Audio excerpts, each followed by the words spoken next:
Being a physician, it's not a matter of will you experience burnout or not. It's more of when will you, how do you work with it, and how do you meet it? Yes, it's human vulnerability. Dr. Ghazala Radwi is a hematologist, a mindful practice in medicine, and a mindfulness-based stress reduction MBSR teacher. It's too much. I'm not capable. Maybe I'm not cut out to do hematology. I was in tears and I was crying. And my program director said to me, when you're tired, you rest. You don't quit. Rest is not failure. Rest is No. actually an ingredient for success. Absolutely. Rest, recharging, rebuilding, taking a pause in any way, really. I would say it's essential because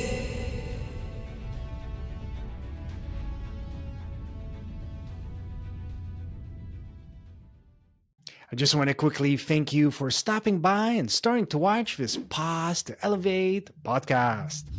If we haven't met before, I am Dr. Kasim Al-Mashat, registered psychologist, mindfulness teacher, teacher trainer, and just a human interested in mindset, mindfulness, and principles in psychology that can make a difference in your daily life.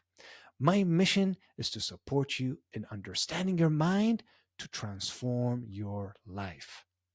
If you've subscribed, thank you so much. If you haven't done yet, go ahead and click that button. It really helps me to keep this going and reach out to more guests. You can also join our community by signing up to the free newsletter right over here, and it will keep you up to date on online courses about laughter, mindfulness, retreats, online programs, a lot of goodies. Would love to see you there. Meanwhile, enjoy this episode, but it's really intended to be for educational purposes and not a replacement for any advice, care, or direction from a healthcare provider. Thank you. Hello, everyone. Today's guest is Dr. Ghazala Radwi, hematologist, who is back for round two. In the first episode, she joined us. We talked about life changing impact of mindfulness on her personal and professional life as a physician, dealing with stress and a lot of burnout. Today, we're going to take a closer look at burnout, but as well as trauma and trauma informed mindfulness, a really important area to look into. So, a warm welcome to you. And I'm wondering if you can share a little bit about your background, just to refresh those who didn't watch the first episode we were together. Well, first of all, thank you for having me again. Always a pleasure to talk to you and to get this opportunity. Um, I'll keep my introduction short, and maybe people can go to the first one we did, round one, for Yes. the longer version. Uh, but yes, I'm a mom of three, physician, hematologist, and I also wear another hat of doing work with wellness, trauma, trauma informed mindfulness, trauma informed leadership.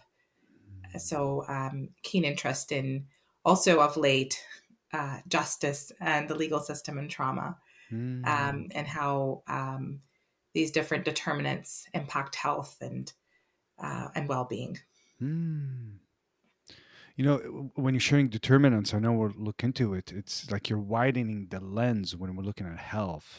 So there's Mm-hmm. what we can each do, but there's systems and challenges we all Yes, face. Yeah, yeah, yeah. absolutely. Absolutely. Because we exist within these systems, right? And sometimes we'll be looking at individual health issues and or even Mm. issues of trauma, issues of mental health, and people will be looking at them from this really narrow individual lens, and they'll forget that there's a big system and community that we're part of as well. And until some of those are addressed, to hold individuals solely accountable is probably a little bit naive. Yes, Yeah, yes. So it's really multidimensional. it Like is. multidimensional.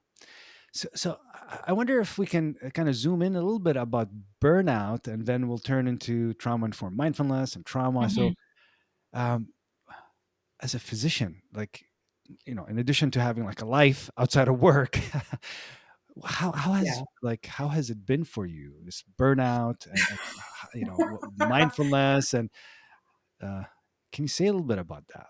What a loaded question. how how has it been for you?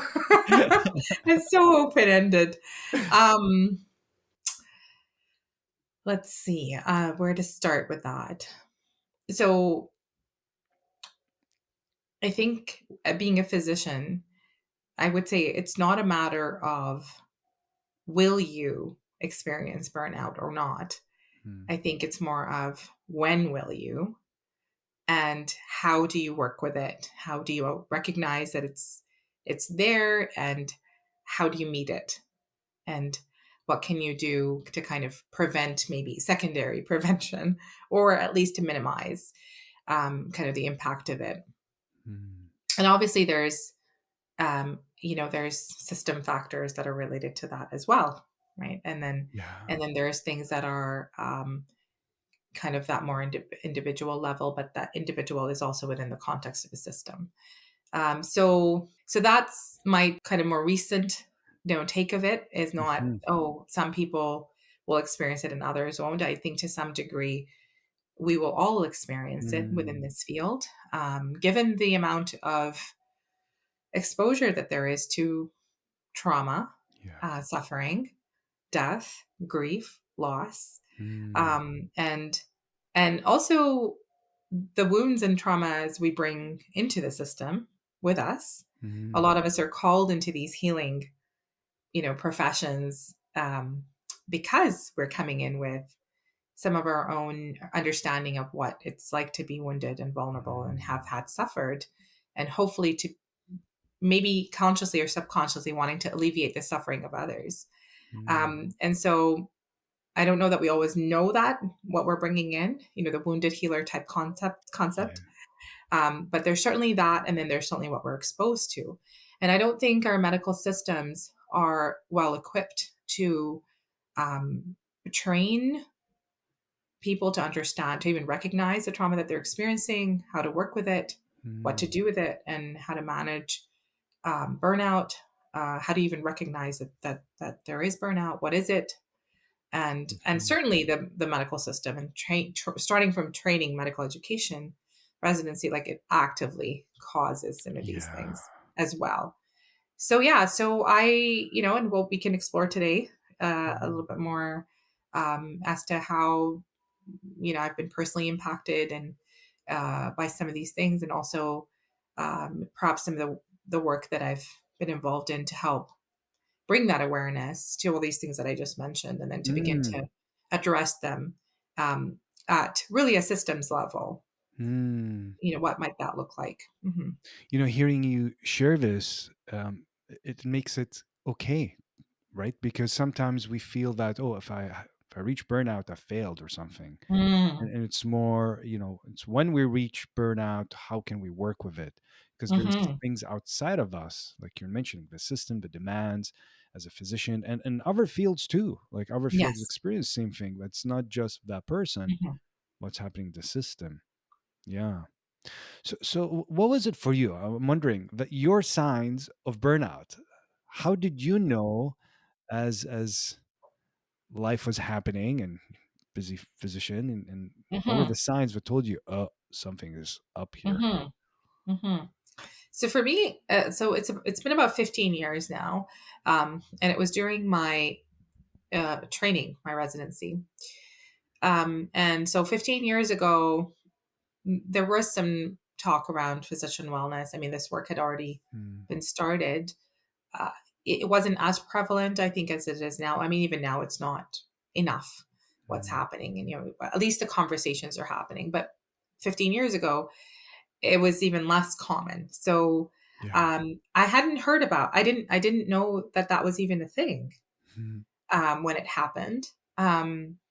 And there were a lot of things that were happening at that time in my personal life, as mm, well as a very busy residency, mm. um, and um, and and being isolated because it was now the subspecialty training, and so Oh, um, you know like the whole crowd you would have with you, going through kind of internal medicine residency, let's say, and that support group that you have. And it Mhm. was a different setup. And then suddenly you're kind of more solo and in a new city and a very busy program with very Mm. busy kind of work hours and number of patients to see and call schedules and so it was and then doing Royal College exams at the same time and it was a lot. Mm.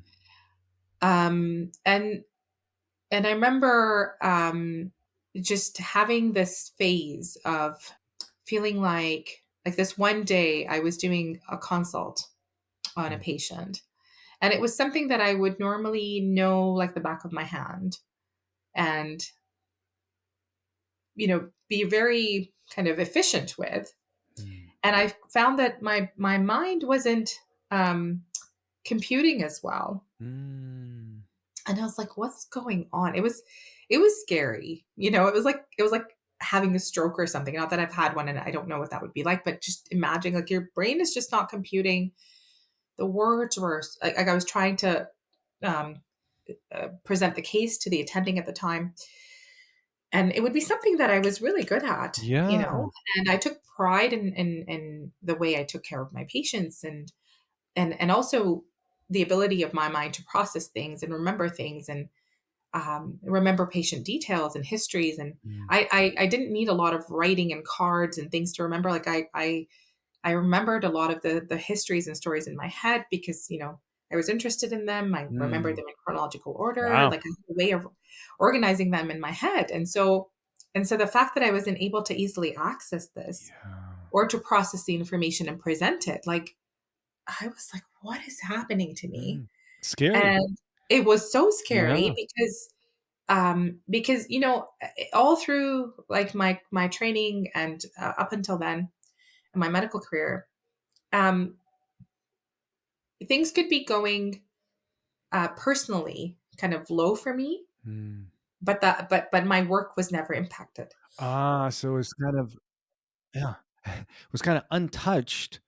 Like there's like, yeah, there could be stress outside, but you're kind of game on when you're at work, Yes. everything laser beam. And this is when work starts getting impacted, when you're not able Mm, to retrieve information to mind or process same way. And there's a moment of like, what's wrong with me? I know that has happened to me as well. It's like simple things like, wait a minute, what's going on here? I'm not remembering, or certain word I'm looking for. And it's like, it has happened yeah. for me too in like periods of intense stress. Yeah. Periods. Yeah. And then the sense of panic because it becomes an identity, right? Your work Mm. and kind of the pride you take in it. And if that's being impacted, what does that mean about me? And like it was just this whirlwind moment. And the attending I was with noticed. Mm. And I mean, obviously this was in retrospect, like Mhm. this was sort of that, I don't know, tower moment or whatever. Mhm. But it was building up towards that over several months. But at that point, that was I remember it so, so vividly. And it Mm. was a patient in the ICU and it was 5 p.m. in the evening. And she said to me, how about like it's 5 and I think you're maybe you're really tired. And she was compassionate. She said, why don't you just go home? And instead of going home, I went straight to my program director's office, Mm. and she was still there. She was known to be on site and there, and I kind of suspected at 5 she would still be there. She was still there. I walked into her office and I told her what happened, and I said I'm really struggling, Mm. and I think I should quit. Oh. I maybe I'm not cut out to do hematology, Mm. and maybe I should quit because I feel like such a failure. And Mm. if I can't process simple things like this, like I can't even think about like patients' lives are at stake. There's a lot of I don't want to make errors. I don't want to cause harm, and so Mm. maybe I should exit. What a And I've done moment. internal, yeah, and I've done internal medicine, and maybe I'm not cut out for this. It's too much. I'm not capable. And I was in Wow. tears and I was crying. And my program director had tears in her eyes with me. Mm, She was very compassionate, and she said to me, "When you're tired, you rest. mm, You don't quit. I'm not going to let you quit. mm, And I know that you're destined to be a star hematologist. mm, I've seen your passion. I've seen I've seen you at your best, and this is your dream. And I'm going to deem that you're not able to decide for yourself at this point in time and make a mm. good judgment on that. I won't let you do that right now." Oh, wow. Like, Yeah. yeah, what when you're describing it, it's like a pause, isn't it? Oh, This yeah. whole podcast is about pause to elevate. So here you are in a moment of like breakdown, Yes. and the natural tendency is to just to make a decision right there. I'm done. I'm leaving. And here you had an incredible support system, and Yes. And the most amazing thing about her um, was that not only did she stop me from making that. I mean, those words have stayed with me 15 years later. I'm mm, still telling you like it's fresh. Um, and But her kind of unwavering faith and belief in me when I didn't have that for myself, but mm. also taking accountability and saying, "You came to me 3 months ago and you told me you were struggling with a few things. I should have seen it then, Oh. and I didn't, and I'm sorry that you're here now." And so she said that to me then, and I'm Mm. looking at her going, "What is she talking about?" Yeah, yeah. Kind of blaming herself and taking that responsibility, as a program director, and truly caring, like just Wow. the That's compassion kindness. was genuine. She Mm, gave me her cell phone. She said, "I'm getting, you let's give you a break. Let's get you plugged in. Do you have a family doctor?" I said, "I don't." mm. She's like, "I'm getting you one. I'm The going to talk to someone." the doctor doesn't have a doctor. Yeah, it's like Yeah, no, right? Because yeah, we think we're invincible, yeah. right? Especially like 15 years ago when you're kind of Yes. young and in that space, you think you're, So she plugged me in with a family doctor, and she gave me some time off. She kept it very Mm, discreet, um, and and she gave me her cell phone mm, to check in, and yeah, that it turned my life around. The trajectory of my life was different in a very good way mm, because of this interaction with this person, mm, um, and then of course the family doctor as well. And coming back to your question of, you were saying what were some of my early signs, or what were mm, some of the signs, because that's exactly what um, she helped me work with, mm, my family doctor, because she said, um, you didn't just suddenly kind of land here.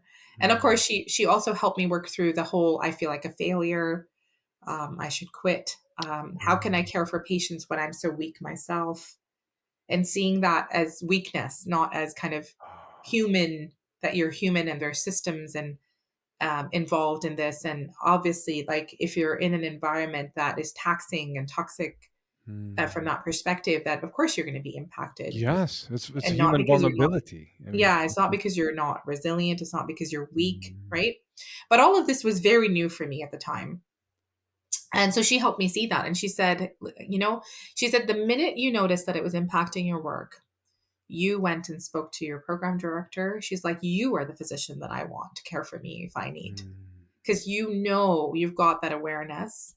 So she helped me turn it around. I mean, obviously, it didn't happen with one conversation. It was over right. time. Um, Ah. but she helped me kind of think back, and think back to what were some of the early signs, Mm, and how did it sort of progress to where it was. And yeah, and that kind of awareness was so helpful to this day. I still access that, and some of the signs for me are, when I start to feel, uh, I start to get faster in my movements mm, and sharper, like within my responses with the people that I love. like my Mm. close circle. I'll still be okay with, like a little bit of a further circle and people at work, but Yeah. it's the immediate circle. I will be kind of impatient, a little bit snappy. And it's like, okay, that to me is already a sign that, like, that's already still a bit further. Like earlier than that is probably just, the way I'm bracing with my shoulders and Hmm. aches and pains and Tension. things like that. Yes. But definitely when it gets to the point of, when I'm talking to my kids or whatever, and I'm getting impatient and curt in my responses, it's like, Mm. okay, what's going on? See that question you're asking, even, or you're saying, it's like, what's going on? So Hmm. when the signs show up, Hmm. on the indicators, all the dashboard lights start like beep, beep, right? They're showing Angel that. lights, come on. Yeah, all the lights. And this is the thing about mindfulness, just getting to Yeah. know, oh, what's happening here. That you said that, and those of you who are listening on the podcast, you can't see your hand. You want, like, what's going on? You moved your hand up. It's like, what's happening here? Um, there's a couple of things that really stood out as you're sharing, Hmm. on both ends, in terms of someone who's experiencing burnout and someone who can support Mm. someone who's experiencing burnout. Hmm. So you're experiencing these symptoms, and you could have chosen to just go, I'm out. Mm. This field's not for me. I'm done. Hmm. But you did something incredibly powerful, which you reached out for support. You Hmm. could have just walked out that day and never Yeah. came back. You could have Hmm. done that. So Hmm. here's something for listeners, is like, wait a minute, is there someone we can reach out to that can support us before we Hmm. make any decision? So it's not a knee jerk decision. That's very Hmm. clear as you said it. Now, on the receiving end, for anyone listening as well, is, wait a minute, if someone comes to you expressing challenges, Hmm. what a gift you can give them by just listening to them, supporting them, and helping Yes. them do what they need to do to rest. Like she Yes. said, this department is like, um, when you're tired, you rest, you don't quit. Like, well, that's interesting. What a beautiful wisdom in that story. Hmm. Hmm. And Mm, so applicable to so many facets of life, right? yeah. To the work we do, to parenting, to whatever else that we're passionate about. Like at some point, Mm. even if you're very passionate about something and you love it, you're human. You're gonna need rest. Yes. And so people will quit on stuff that they love to do because that concept of go go go, right, in this culture, and productivity, and almost like you have to be given permission to rest. Mm. It has to be explicitly said to you that you are allowed to rest, and almost like the need for rest is like some Yeah. kind of flaw in the system. It's not. We're human. Yeah. Rest is not failure. Rest is No, actually an ingredient for success. Rest, absolutely. recharging, rebuilding, taking a pause. Taking a pause in any way, really. In fact, I would say it's essential Yeah. because that's where the integration happens. That's where Mm. any growth happens in learning, is when you're able to give your body and brain and mind a rest and kind of give it time to integrate things, and the Mm. nervous system to recalibrate. Like it's so essential to have that. Like how are you even maintaining success when you're not resting? Yeah. It's like it's become, for me, it's flipped to kind of almost like 180 degrees. It's like, do I really trust people who are not resting anymore? You Yeah. know what I mean? Like if you're always go, go, go, because I know what that's like. Yeah. Like that's where you're prone to, lots of things like burnout and errors, and, like so much is impacted. So are you able to carve that time out to bring some rest and reflection and integration to your Mm. life? Now, having said that, the systems aren't set up for that. Like they're essentially set up to make you go into burnout because Yeah. they're just not like the normal human body. There's a circadian rhythm, there's cycles of seasons of the year. Like Mhm. nature goes through renewal and cycles, right? And there's periods of high productivity, low productivity. Well, the way work lives are designed currently, there's no room for cycles, That's right. right? They want you to always be up here all the time. Well, yeah, that doesn't, Doesn't work. It's like a constant spring, only spring, yeah, just life in spring and blooming, yeah. Well, only that's, sunny, only spring. and also even levels of Mm. productivity, right? Like there's days where we're more productive, there's days where we're less productive. Yeah. There's times in the day where we're more productive than others.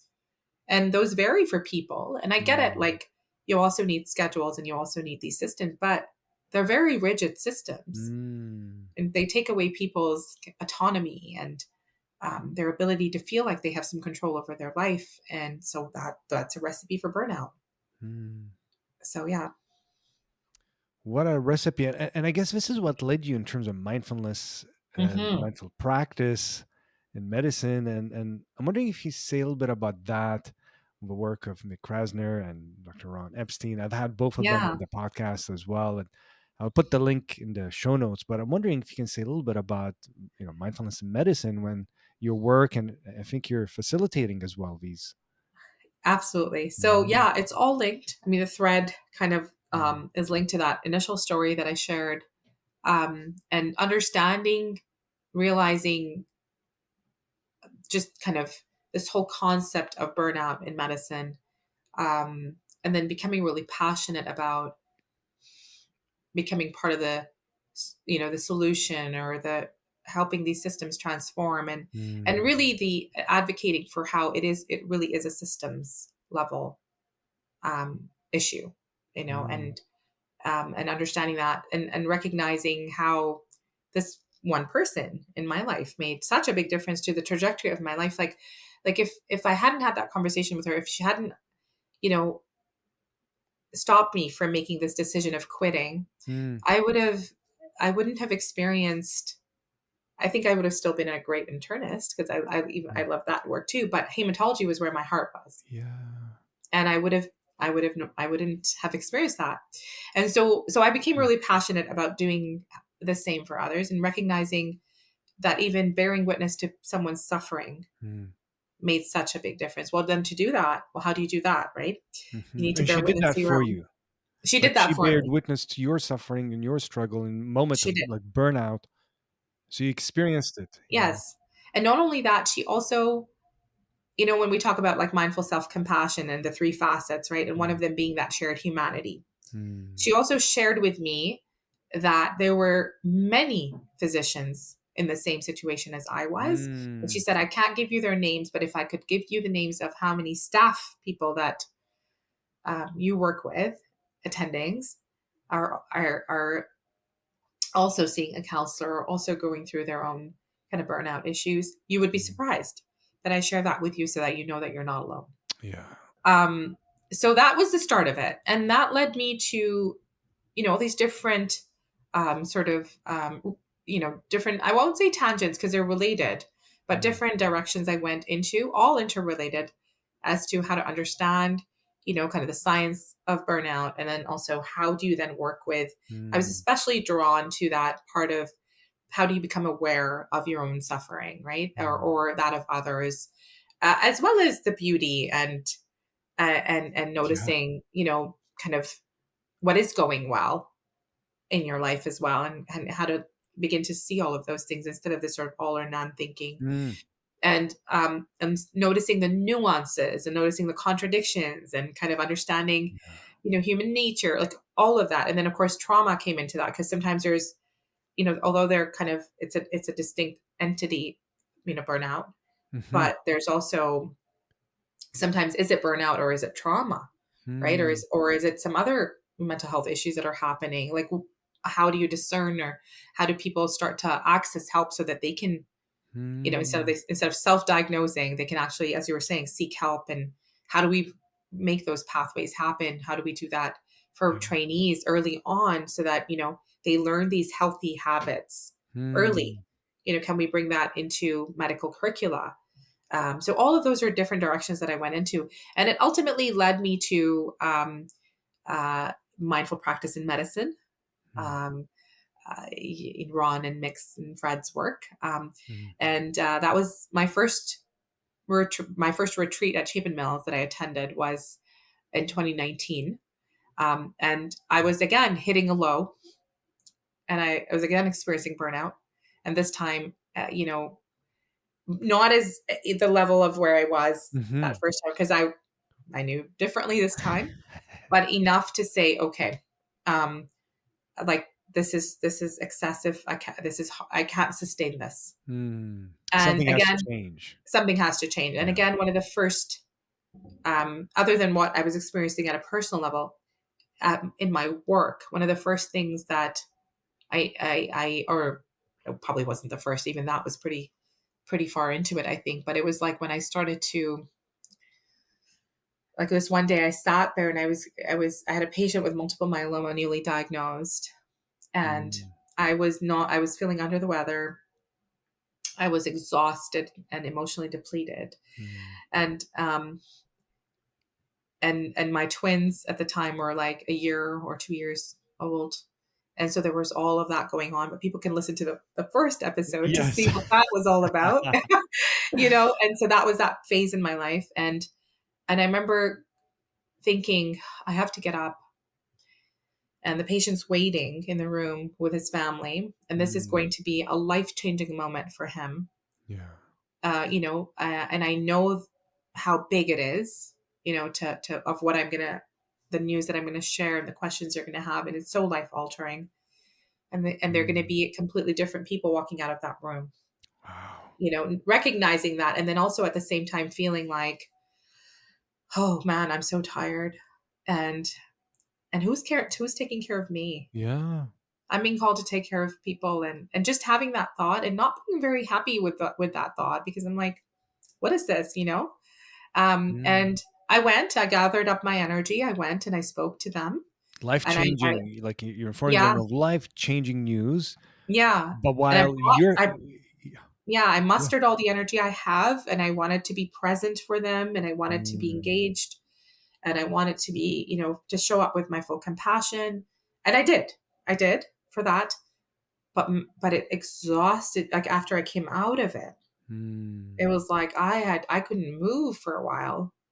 I had to sit in the car and just kind of go, whew, embrace myself, because now I had to go home, yeah. and and I had to pick up my children from daycare, and then there's part two that starts, with the kiddos, and it's like, I remember thinking, I can't sustain this, Mm, and so something had to change. And at the time, one of my colleagues who's also gone through this program mm. and eventually trained to become a facilitator, she said, um, I know you've done MBSR and Mindfulness based stress mindfulness reduction. based That's stress correct. Yeah. reduction, and it's very useful and all of this.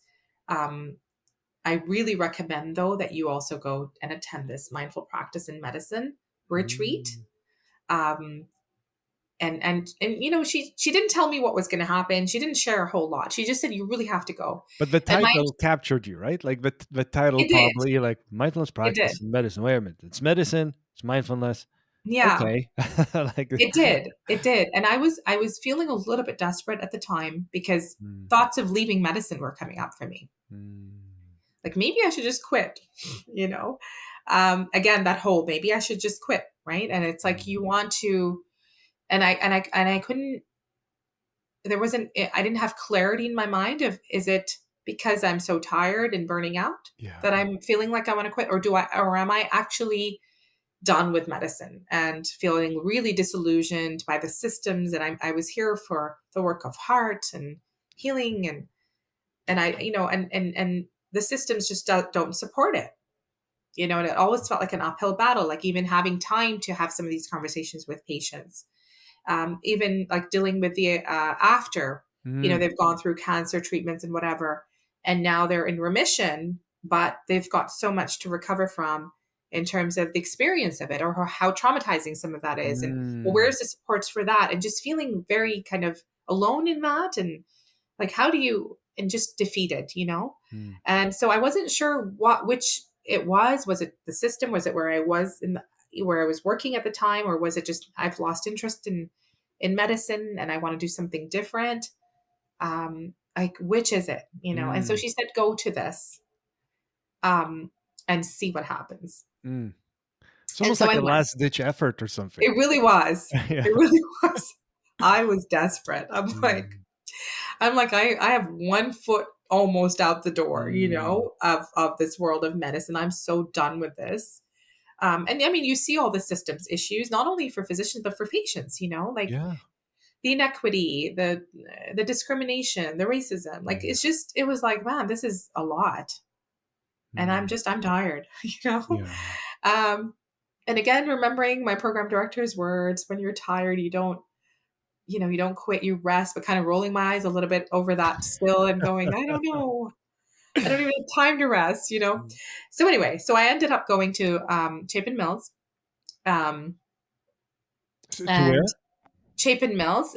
So it's a place near Rochester, New York, Ah, where okay. This is it's a where. Zen meditation facility where basically they hold the in-person retreat for Mm, mindful practice in medicine. And the facilitators at the time were Dr. Ron Epstein, Dr. McCrasner, Dr. Fred mm. Marshall, and so I went to that, and I had a good friend of mine who I also convinced somehow to fly in from Saudi Arabia, and she's an obstetrician, also had babies who were twins, Mm, and somehow I convinced her to join me on that. And mm. so both of us were there for this retreat where it's like, okay, what are we doing here? And and it was just, yeah, it was such a transformative experience, Mm, and it felt like CPR, you know, like resuscitation to yeah. like kind of my dying soul at the time. I know it feels really kind of exaggerated, but it really was. It just felt like Mm, there were about 50 people, mm, and here is a group of different physicians, nurses, administrators, mm. all within healthcare but different roles, and they care, and they're deeply invested, Yeah. and they're tired, and And they're they're also, impacted. they're tired. Some of them feel jaded and cynical, but Mm, they're really, they really don't want to let that candle kind of be snuffed out, mm, and they want to keep it going, and they're all here feeling how I'm feeling or something similar along those lines. And not only that, they're invested in bringing about change and helping others. mm, And it was like the work of heart. Here are all these people who function from that space. mm, And it was just like, oh my God. And mm. then not only that, because I'd read Ron's book. I'd read Ron has a book, Attending? Attending. I Yes. had read that book, and I remember being so like, it was so eye-opening for me, because he was describing, the qualities of what makes an excellent physician, Mm, right? And putting into words things that I didn't have words for before. Like, they were just conceptual, but because they weren't really talked about in while we were doing training or highlighted, like it was more of like, oh, doing research and publications and all these other criteria of what made you a good quote yeah. unquote physician. And it was like, well, what about the presence? They talk about Mm, presence, bringing presence to the bedside. What about noticing? mhm, What does that do when you're interacting with a patient? What about compassion? How do you access that? mm, And all these other attitudes, right? Which are part of that bigger umbrella of kind of mindfulness or mindful practice, let's say. mm. The narrative medicine part, like, we all live in the world of stories. Everyone Yeah. has a story. Like, the person who is coming in with a uh, what is their chief complaint, right? Mhm. They're not their chief complaint. There's a person, there's a story, right? What is their story, right? And Mm. all of those things. And I'm like, this is how that's why I remembered my patients, Ah. because I remembered their stories. And so I didn't need to write these things always down, because to me it was a story, and so my brain Mm. remembered it. And so all these things, and going, yes, this is it. Oh my gosh. And not only that, they've developed a program to help physicians learn this. It can be taught. Mm. And not only that, there's value placed on it, in terms of, not only does it provide better, patient kind of interaction and forming that relationship with Mm, the patient, but also improves patient outcomes, reduces errors, increases mm, empathy, and also brings back meaning to your life, brings back joy. It reminds mm. you of your purpose, reminds you of your why, builds community. I'm Wow. like, really? Is this too good to be true? You know? And then you go and you realize, yeah, this program, they've been doing this for several years now. They've got publications on it. You Mm, know, they've mhm. like it's evidence based. Yes. Like it was just, you know, boom, like this just portal opened into this whole other world. And it was such a relief. Mm. I felt like I got my life back, Wow. my purpose back, because I love medicine. I love healthcare. I love being a physician. I really do. But it was like, okay, is there room to, um, meet it the way I want to meet it from my heart? Mm. And is there value in that? I know there was value in that. I knew inherently because that's how I did my own practice, but I didn't see it being reflected back from, Yeah. role models and mentors and the way the system works. Like the system is designed for boom, boom, boom, moving through like so many patients. Like it isn't designed to allow this work of heart easily. And it doesn't Mm. give you the tools or the training or the skills or the space or even the permission, to Yeah. be like that. And so here's a whole other paradigm. Here's a whole other way of looking at it. And Mm. not only is it at an individual level, most importantly, this is a systems level thing Mm. that we're talking about, like mindful practice in medicine, mindful organizations. What does a Yeah. mindful healthcare system look like? What does a mindful hospital look like, right? And again, the concepts that you would apply at an individual level of Mm. like noticing and presence and beginner's mind and the ability to hold multiple points of view at one time, nuances, right? Yes. All of Curiosity. that, Yeah, curiosity, because you're an non-judgment. expert. I mean, you're an expert in what you do, but you're still holding curiosity. Like as soon as Yes, there's an assumption, you're not gonna know what this patient is sharing with you. Like the right. curiosity. Yeah, yeah, And then at a systems level, how that applies, yeah. right? Like the curiosity part, for example. So when there's a medical error, like instead of rushing to blame and judgment, if you bring in curiosity and you Mm, bring in that beginner's mind and you bring in the ability to hold nuances, right? How does that look like in terms of addressing that systems error then? mm, Right? And so like taking those kind of concepts and applying them to mindful organizations. So at truly a systems level intervention, because systems are made of humans and yeah, by humans and for humans, yeah, yeah. right? And so it's like, Not a yeah, there's even, machine. yeah, it's not this kind of black box of, oh, the system. Like, Yeah, yeah, well, the system was made by people. yeah, And we know through the pandemic that, when we do want to make changes, we can, like shifting to telehealth or whatever. yeah, Boom, yeah. boom, boom, it happened. But then when we do that on a regular basis, it's like takes forever and there's thousands of meetings and so it's like, is it really the system or is it how we're dealing with things in our mindset Mm, and lots of other things of obviously key people in these organizations, in these places of power. So yeah, that's kind of that was my entry into this. And mm, because it was such a powerful program for me, like it's very immersive, um, and you spend a lot of time with each other and conversations, and really the way mm, it's designed, you know it really helps people, like the container of kind of safety as much as possible. Let's say brave spaces, maybe they're not mm, always safe spaces, but the ability to have some of these conversations. And so over 4 days, it's like you come out and there's been transformation that you can then mm. carry forward. Yeah. And so I was very interested, similar to my journey with MBSR, mindfulness based stress reduction, and Mm. wanting to kind of learn how to, because I was so impacted by it also, to learn how to then, help others as well through Yeah, it. teach That it. was my journey with mindful practice of medicine too. Just ask you before we go to the facilitation, there was a moment where Hmm. you made a decision that actually made a huge impact because you're feeling the burnout. You're wanting to say, okay, it's over. And here's a 4-day thing that you heard about mindfulness and medicine. Sounds good. But the tendency normally that we get caught in is just push harder. There's no Mm. time to rest. push harder. And I think many of us get caught in that. Like, I'm busy, I'm tired, so what? Like, grind. You know, this grind culture. Like, keep going.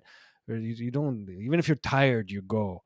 And but actually you didn't. You took Mm.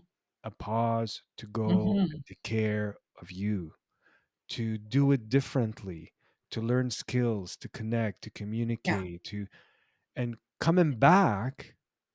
And actually you're even you sharing this experience here, like that's serving people. Your Yeah. experience, if you had gone with the grind, I don't have time to rest or pause, I don't have time, I'm too busy, you would have been burned out and quit. Yeah. So here's what a, Yeah. what a moment that you chose. Absolutely. Yeah. You know what my driving factor was at the time? It was the same driving factor I had the first time around, and it Mm. was I don't want to cause harm. Oh. And um and recognizing that when I'm in that space, I'm not functioning from a space that I feel truly aligned with and happy with within my core values of who I am. Mm. And one of those values is I don't want to hurt another human being or harm them Right, because like I'm not. being I burned mean, out. yes, Like being burned out and still working, you're like, "That's not." Yeah, so yeah, because you're not accessing information, you're not even enjoying it, part of yeah. the Well, thing or that's yeah. even the thought of like, oh my gosh, I have to have a conversation and kind of going into Yeah, that not space. enjoying it.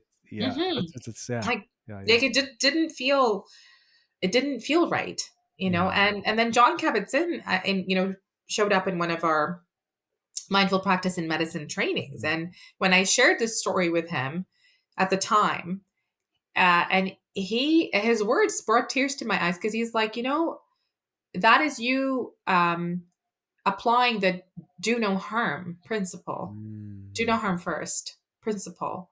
And he connected those dots for me. Like, I wouldn't have been able to share this realization or what was driving me until he put it into words for me. Mm. And he's like, that's very commendable and courageous that you took a step back and decided. Like, I shifted I shifted jobs at the time. I took on a different Mm. role because I knew, and it required me letting go of things I love to do.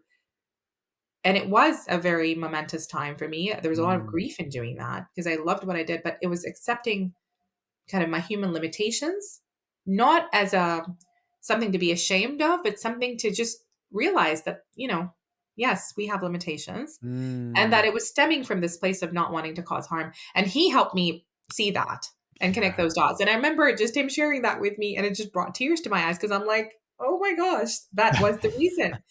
Yeah.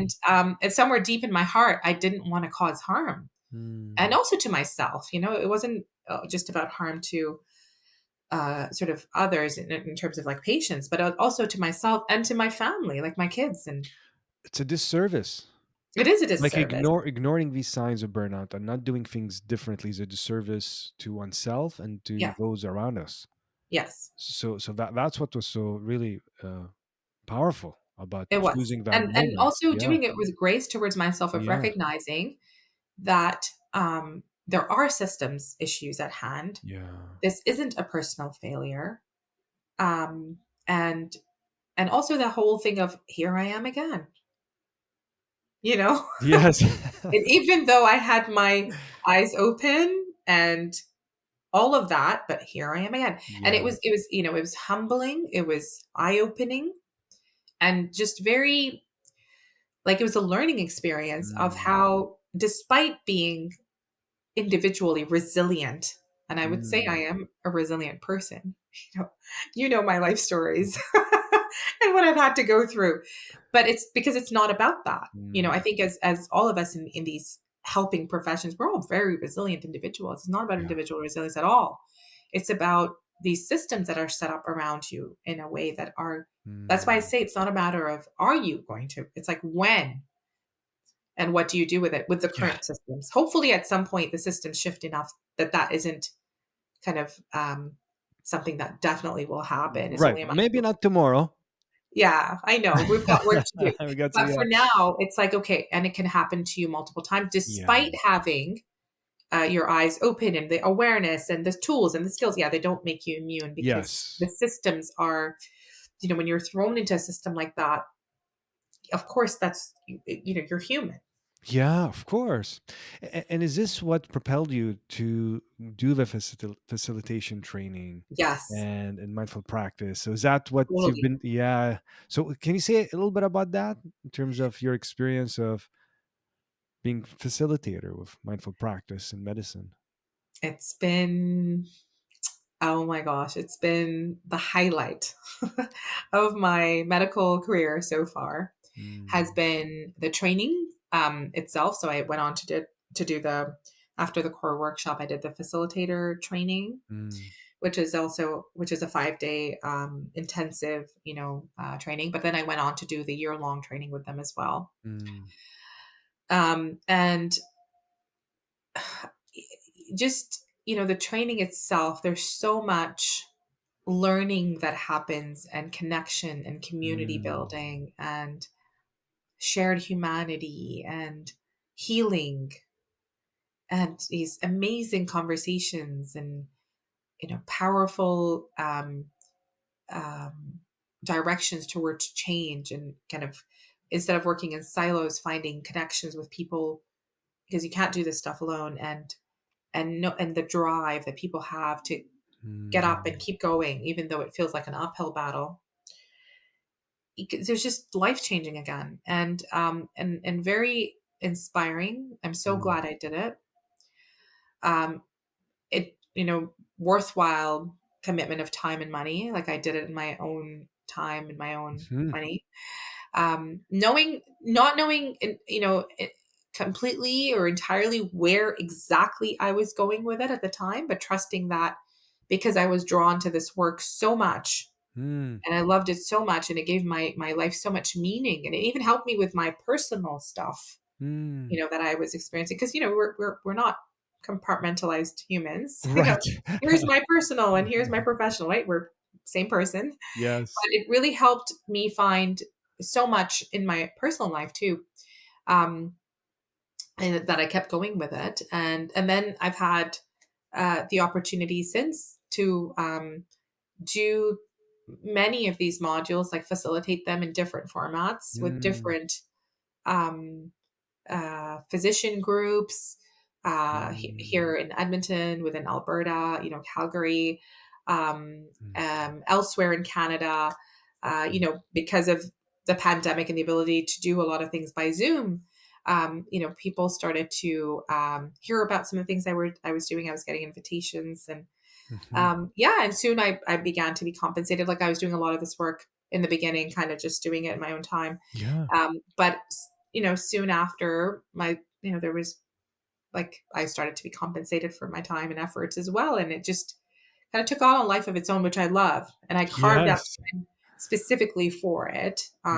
So I Mm, decided in my current role, that I've been in now for 4 years, to do point 0.8 of work, like 80%, and keeping that 20%, so that I wasn't always working on weekends and evenings and vacation time. That I yes. carved out that time for, whether it was the trainings that I was doing or whether it was the Mm. facilitations that I was doing. See, even Yeah. that, it's choosing to take a pause in your week to do something Yes. different. Like Yes. that's a pause to elevate your life right there again. Like you chose Absolutely.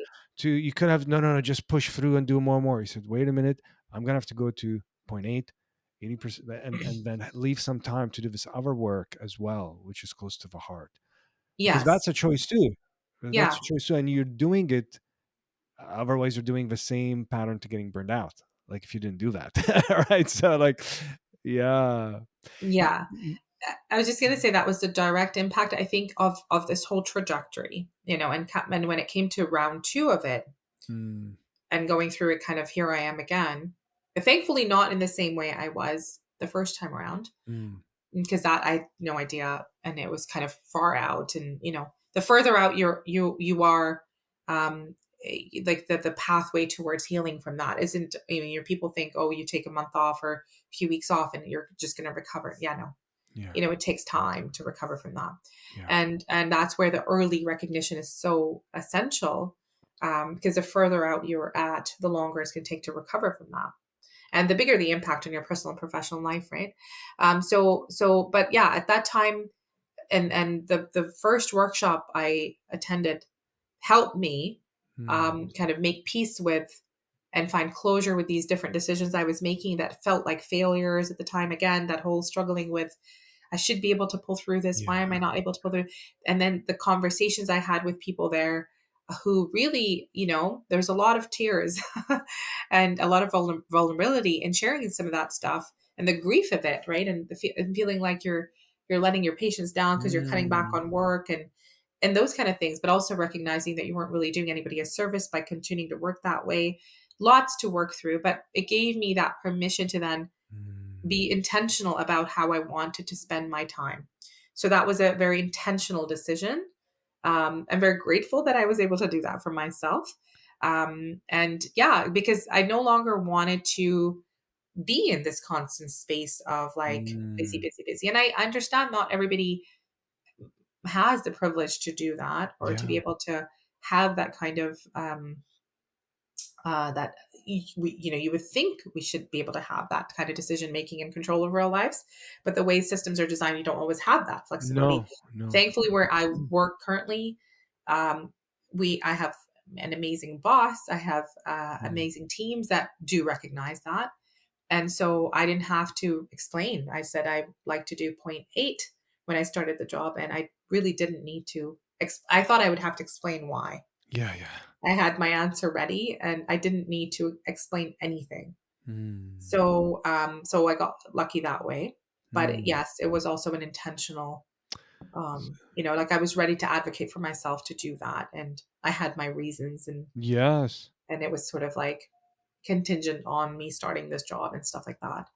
But you Yeah. see, you doing this leads to a more fulfilling life. Like Yes. when you're giving yourself that permission to do what you love and do something else outside of your hours, but you also love, but it's also serving in this Mm. mindfulness practice in medicine. It's like you're doing both, but this is more fulfilling life rather than just push, push, push, push. Yeah, yeah. Absolutely. It fills my cup. So Mm. yeah, and taking the time to know what would fill it. I think that's the Mm. when we're so stuck Yes. in the hurried busyness, we don't even know sometimes our cup is empty, and then we don't know what to fill it with. And you, That reminds me, just a few days ago, one of my daughters, twins who are now 7, one of them came up to me and she's like, I think there was juice or something, and she goes, "Mom, my cup is empty. Can you fill it?" And I looked at her and I said, "Mine is empty today too. Can you help me fill it?" And she's like, and she goes, "I'm not talking about that cup, Mom. I'm talking about my juice." She's like, "I'm not talking about your bucket," because they have this book about have you filled someone's bucket today? Ah, And basically the book is it's a lovely book. It's a mm, children's book, but yeah. honestly, the concept is beautiful. So there's this imaginary bucket on top of everybody's head, Mm, and then how can you fill someone's bucket, and how mm. do you feel? How do they feel, and how you feel like your bucket is filled too when you fill someone's bucket. And also, when you tip someone's bucket over, you also empty yours. And Oh, those kind of concepts. So they're very familiar with that. But I remember it was just in the spur of the moment. She's like, "My cup's empty." I was feeling really, really exhausted that yes. day. I'm like, "Mine is too today." What a great metaphor. Yeah. Well, Oh, I have to yeah. tell you, you're filling a lot of buckets today with your shares and your story, really.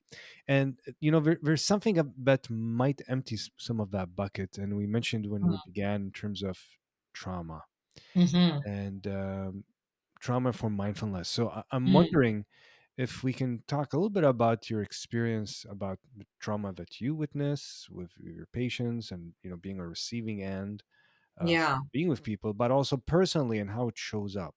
That, like, what is trauma? Maybe let's begin with that. Like like psychological trauma, not just the physical. Yeah.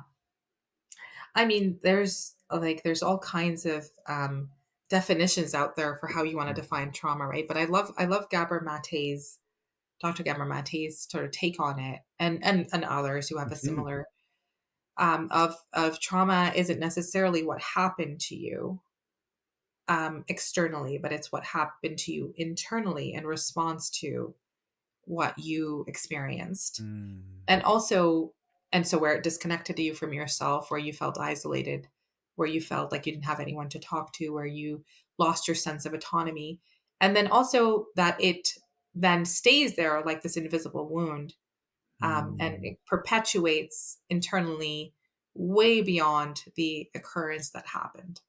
And obviously, there's different kinds of trauma, right? Like there's Mhm. things that perpetuate and are chronic, and then there's the one-time events as well. Mhm. And so it's a whole series of changes that um, happen within, like not just the mind, but the mind and the body Mm. and you know, like the whole being essentially at an Mhm. emotional level, psychological level, neurological level, that impacts, how you even perceive life afterwards, Mm. and your worldview sometimes, and so many things. It's just such a global effect. Yeah. Yeah. And how it affects our nervous system. You know, Yes. Levine, describes how it's in the How nervous it affects the system. nervous The system, and nervous how system. Yeah. many times when you don't recognize that you've had that experience of trauma, Yeah. and your responses to certain triggers or certain things in life, and you don't realize that those are trauma responses, and you think they're just Mm. your personality, Yeah. or it's just who you are, you know? And it's like, is it, or is it a trauma response of how you're showing up and coping with it, or a defensive response of protecting yourself from further trauma that has become such a habitual pattern that you think that that is who you are? And what happens when that begins to heal then, and the sense of self that comes forward after that? And Mm. I really, I was at a conference I was sharing with you earlier, uh, called Justice as Trauma, that I recently attended in Vancouver, organized by Myrna McCallum, who's a trauma informed lawyer and has her own podcast. Mhm. Um, they had a really good session in there. On one of the speakers was describing what trauma is, and they were talking about how when people say they're trauma informed, as a person or as an organization, like, Mhm. are they really trauma informed? Do they even understand what trauma is? And they talked about how traumatic memories are stored in the brain, and Mm. that they're not stored like normal memories, because there's such a shock to the system when Mhm. that happens, that the brain doesn't have time to do the cognitive processing of what just happened, but Mm. also the emotional processing of what just happened. And so it'll take that, event, and it'll just file it somewhere Mhm. in the brain, like a junk, like when we put stuff in a junk drawer, right? And it won't file it under like something that has been processed, and okay, what emotion Mm. should I feel with this? Or And so when the memory is triggered, um, it isn't a cohesive, coherent memory. It's, kind of unintegrated and just kind of in random places in the brain. Mm. And so what does that do then? Right. And it's like, and so some of that work of trauma healing then is to process, and then so you can file it somewhere then in your brain, where it's integrated a little bit more Mm. into like your life experiences, and it isn't just this random memory that's out of context and Yeah. out of, and it feel, because the emotions haven't been processed, they feel like they're occurring now, Mhm. and you're taken back They're to it. charged. Yes, they're charged. It's like it's happening now because the emotional processing didn't happen. Mm. It was such a beautiful. He did a whole like a whole diagram of it, and and I think people don't understand, even when they do know a little bit about what trauma is. I don't think they understand the complexity of, Mm. like, the how much it impacts the human being, Yeah. and they're, and how, like, the behaviors you're seeing are kind of the tip of the iceberg. Like, that's Mm. that's sort of that external, um outward, response to, something that is very complex that is happening on the inside. Mm. And you can judge that external behavior and think they're whatever kind of person. Oh, that person is really rigid and Mm. inflexible, right? Or they're really controlling, or they've got a short fuse, or whatever it is, that this label that we put. Or we could decide to go, when we bring it back to mindfulness, or we could say, what's going on here? Mhm. Why is this person showing up this way? What's the story? Hmm.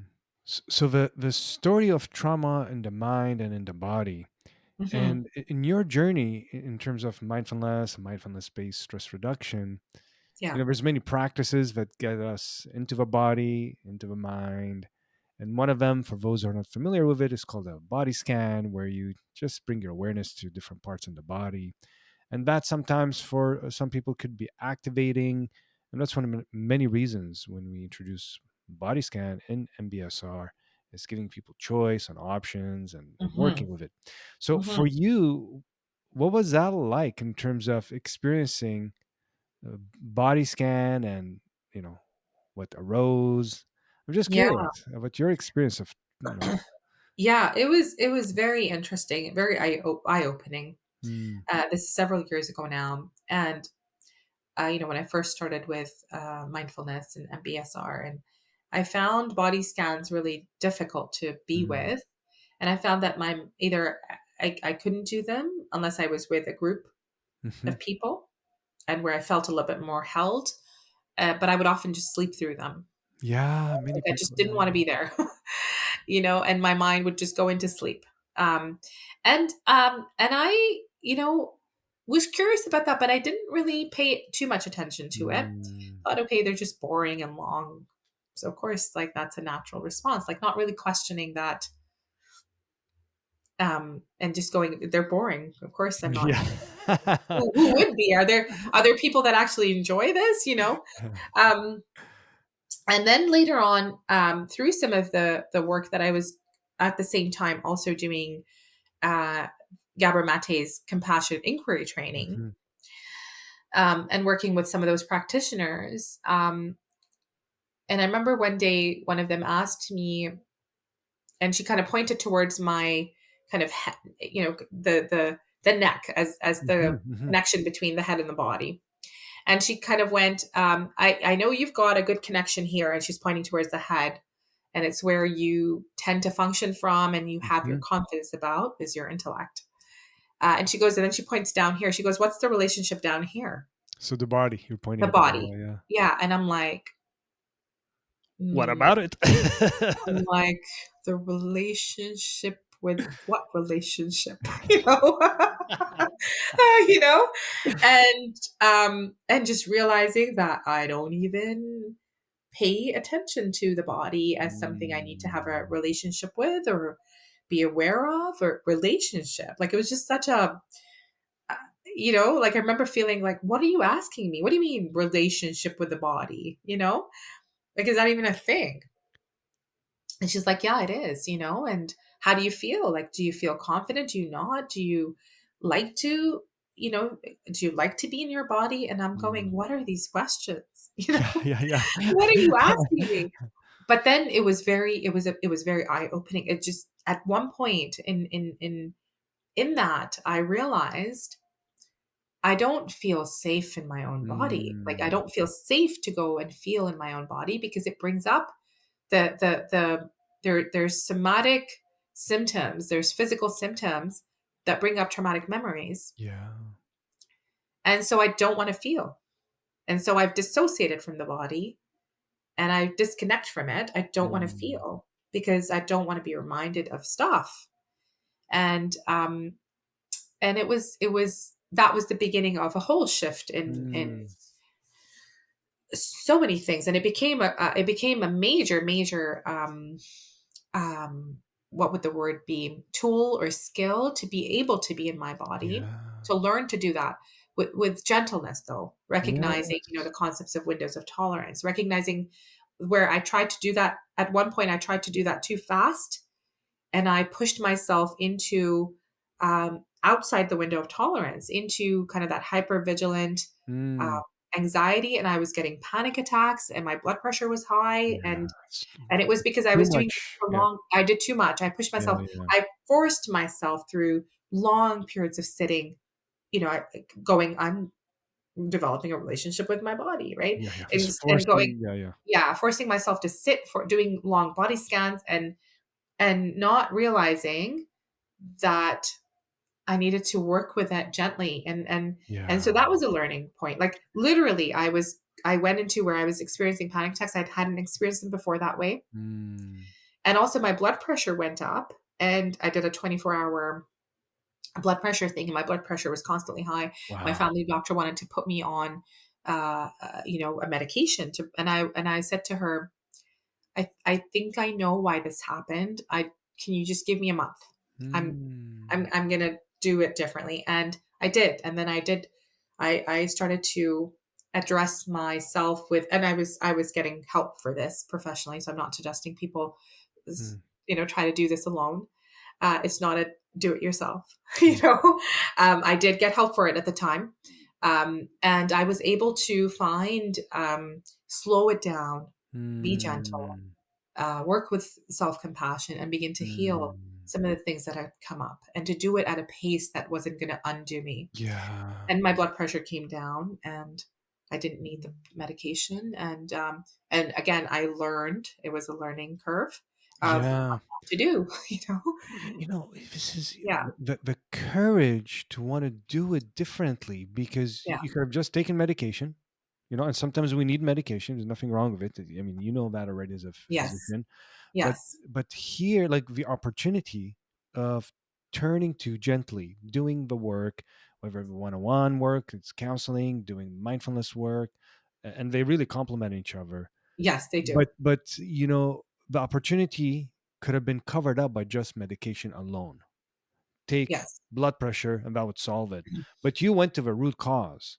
Yes. We went to the root cause and actually honoring your body, honoring Yes. what was happening, honoring the traumas that you've experienced, and actually giving space for them. Like that on its own is really taking time to Yeah. seek support, see a therapist, do mindfulness, do all these things in a busy life.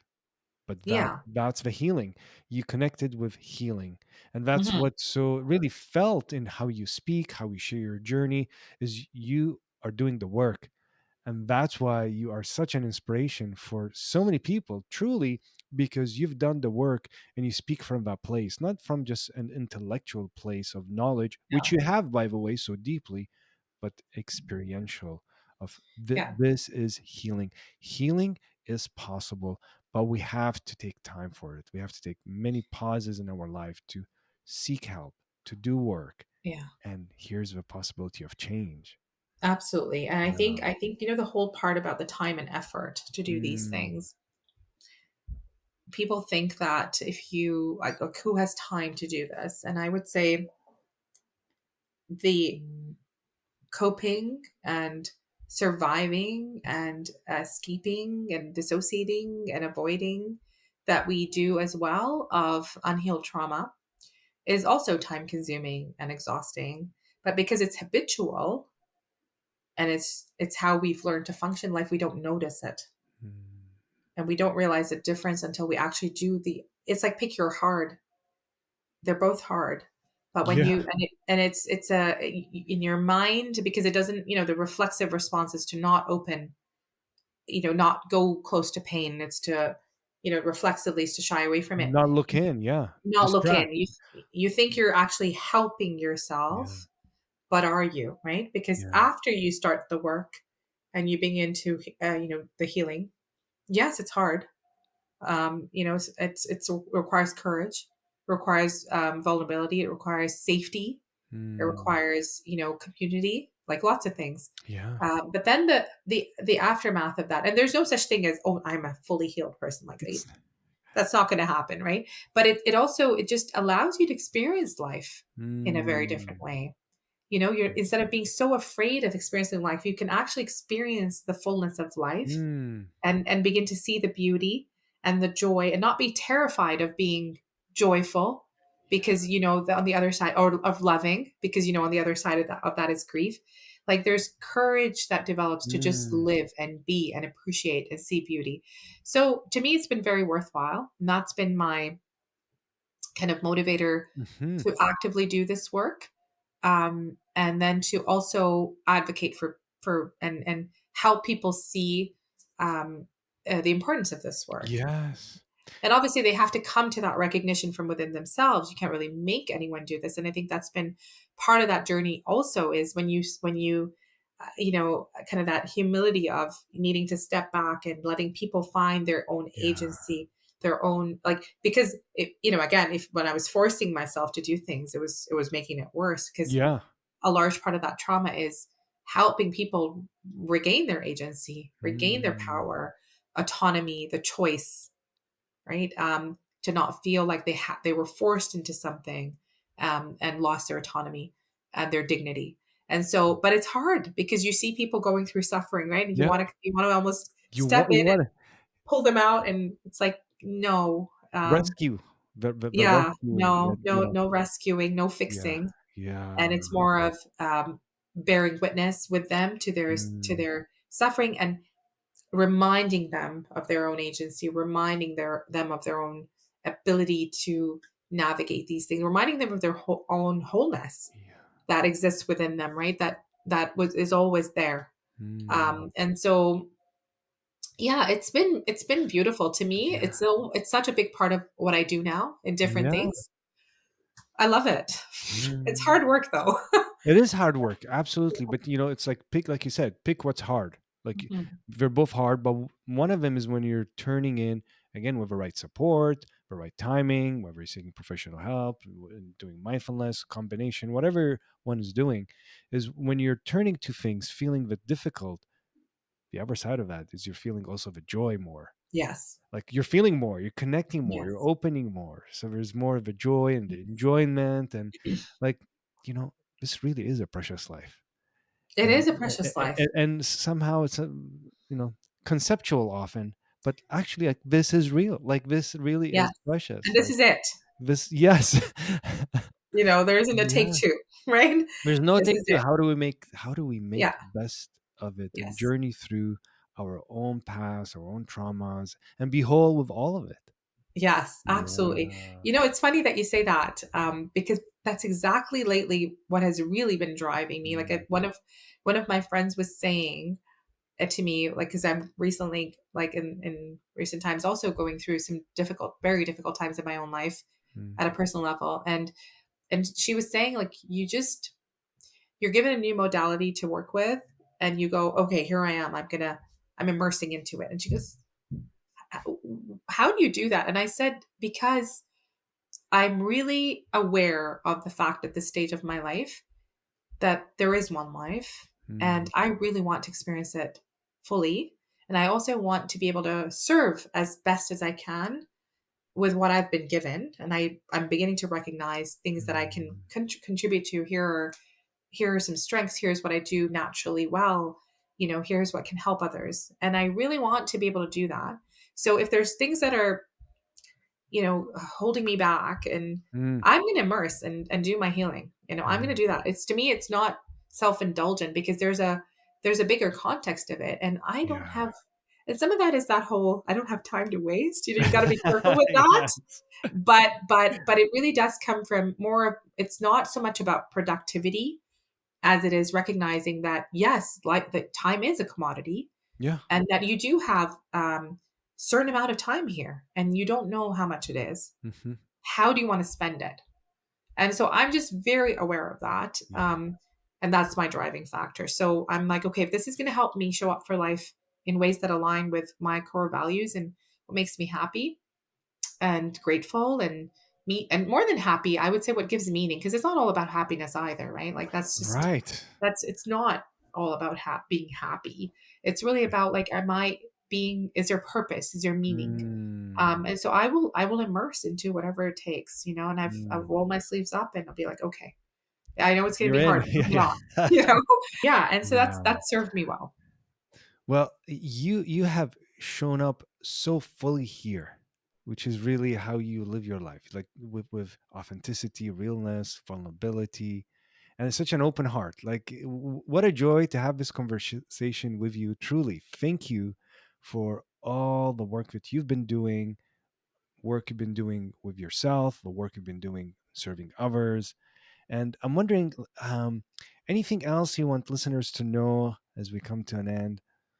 I probably just share that, this definition or this concept of what healing is Mm. that I recently came across, and I thought it was lovely. And they said healing, or even nervous system regulation, let's say, is not that you don't have distressing emotions. It's your ability to be with them Mm. and to see them as part of, like, the framework of life, the Mm. fullness of life. I thought that was an amazing definition, because people think healing is this kind of utopia, Yeah. bliss space, and like, no, it's the ability to feel this whole spectrum of being Mm. human, and to not be, like, thrown off by it, as in seeing it as something that is an obstacle, but rather seeing it as this Mm. fullness of who you are. And so you don't have that resistance to it or the need to run from it Mhm. or hide from it. And there's this openness to be with it, and to see that healing being defined as that, because there's always going to be something. Yeah. And also to see nervous system regulation being defined as not as a calm state all the time. Mm. It's not, people think, oh, I'm dysregulated because I'm not calm and in this blissful space. No, you can be very regulated and be experiencing anger, Yeah. appropriate sadness, grief. Like, it's, Mm. are you able to, within your system, within your body, that increased capacity Mm. to feel those waves of being human, Yeah. and to not be ashamed of them, Mm. to in fact see them as this amazing, combination of, the way I like to see it is, you've got this kind of human fragility, right? Mm. But you've also got this kind of divine strength and power, and they Mm. coexist. And your ability to see, kind of hold both at the same time. Yeah, that's healing. So I'll just leave people with that. Well, thank you so To think much for about. sharing this beautiful. And those of you who may watch this on YouTube, you'll see the visual. You're using your hand. If you're just listening on the audio podcast, Yeah. beautiful description, beautiful visual. And I'm wondering, how can people reach you? Is there, in terms of your upcoming, if you have any upcoming events, or is there something you'd like me to put in the show Um, notes? so I do have a LinkedIn profile that, Yes. and I'm working on developing a website, actually, because I think it's time to have that, and to put some of the things that, like, the offerings, the sharings, and so that will be, maybe we can add that on when that's available. But for now, if people want to reach Absolutely. out to me, they can reach out to me on LinkedIn with my first name, last name, and they can message me. I'm happy to respond to requests for facilitation, speaking. I've had people contact me that way. Hmm. I do check it on a regular basis. So yeah, I will put that in the show notes. sounds good. Well, thank you again. What a joy, truly, to have this chance to have a conversation with you. It went by so quickly. It felt even quicker than the first time. I Like it's know, right? like, and it feels like there's going to be around three. I I don't know, right? I know. was feeling the same. I would love that. Yeah. Well, Thank you so much. thank you so much again for all your beautiful work and your wisdom. Thank Yeah, you. you're welcome.